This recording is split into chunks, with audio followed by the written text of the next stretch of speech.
Hello everyone! Sunod-sunod ang celebration sa family. And today, double birthday celebrations na magkakapatid. First, si Kiel. Ito siya. 9 years old na siya at siya yung eldest na apo din namin. Ito naman si Isaiah, yung kanyang younger brother. 6 years old naman siya. We call him Ice.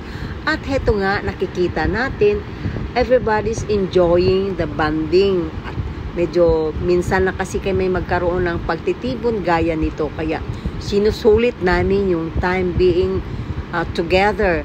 So we're having a quality bonding time. Ito naman yung mga birthday celebrants with their daddy and mommy. And here, sila yung mga magkakapatid with the girls. At heto naman guys, ang aming isa pang apo na si Zion. Anak naman siya ng aming youngest son na si Choi.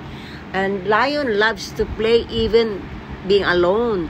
At heto na nga yung mga magpipinsan, talagang they are enjoying each other's company. Sinusulit nila yung time na magkakasama sila.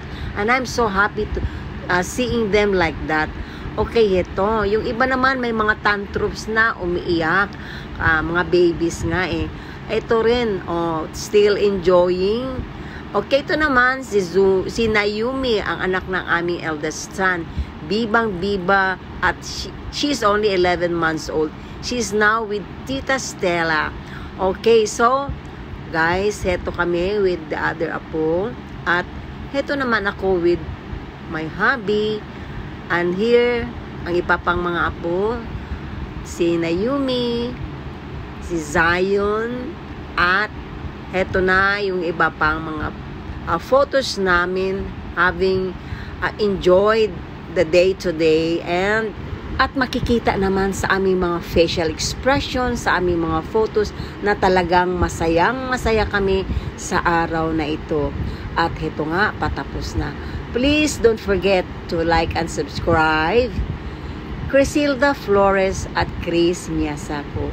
Bye-bye. See you in my next videos.